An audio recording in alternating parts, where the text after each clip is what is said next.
Hi అండి, please like చేసి support చేయండి. రాగి పిండితో ఒకసారి స్నాక్స్ చేసి చూడండి, చాలా టేస్టీగా ఉంటాయి. హెల్దీ కూడా, పిల్లలు చాలా ఇష్టంగా తింటారు.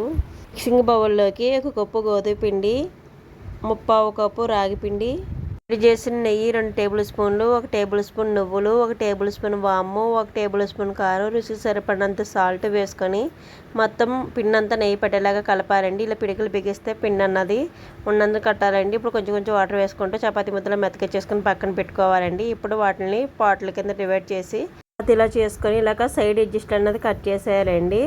ఇప్పుడు ఇలాగ తాడులాగా సన్నంగా కట్ చేసేసుకొని పక్కన పెట్టుకోవాలండి. ఇప్పుడు పెన్నకి నెయ్యి కానీ నూనె కానీ అప్లై చేసి నేను చూపిస్తున్న విధంగా కట్ చేసిన చపాతీ తోడన్నది పెన్న చుట్టూ చుట్టాలండి. ఆ చివర గట్టిగా నొక్కాలి. అప్పుడు బయటికి లాగేస్తే మనకి ఈ పాస్తా లాగా వస్తాయండి. లో ఫ్లేమ్లో మనకి వేయించుకుంటే ఈ స్నాక్స్ రెడీ అండి. బాయ్ అండి.